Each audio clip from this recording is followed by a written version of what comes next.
Meredith Gorman here in the PNC Bank Sports Corner, joined by Zach Cox, who's down in Philadelphia for the Patriots joint practices with the Eagles this week ahead of their preseason game on Thursday.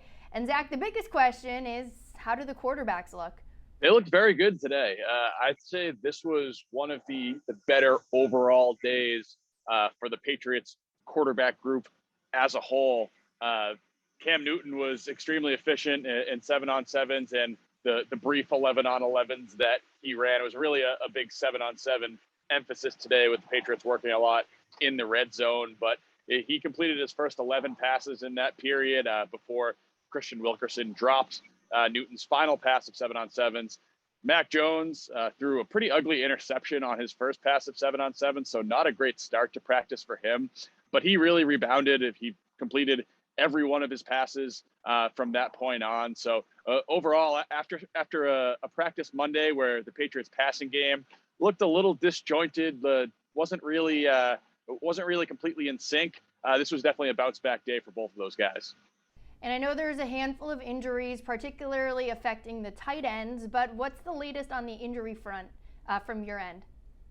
Yeah, the tight end group was pretty bleak out here today. Devin Asiasi was the Patriots' only available tight end. Hunter Henry was here but not participating. Jonnu Smith here but not participating. Troy Fumagalli here, not participating. And we didn't actually see Matt Lacoste today. He got knocked out of practice yesterday on a hard hit by Derek Barnett. So, yeah, the Patriots are looking extremely thin at that position. I think you're going to see a lot of Devin Asiasi in the preseason game on Thursday night, which is a big opportunity for him. It's a guy that had a pretty disappointing rookie season, tested positive for COVID just before training camp, which really set him back. I think he's still not completely fully back up to full 100% conditioning. So it'll be a really good opportunity for him to get out there and get some reps on the field Thursday night.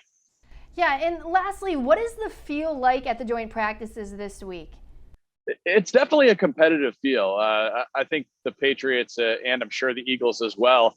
It's training camp is long. It's kind of a grind. It's kind of a slog when you're out there practicing against the same guys every single day, practicing against the same offense, the same defense. So getting an opportunity to come out and compete against another team, I'm sure it's an opportunity that they relish.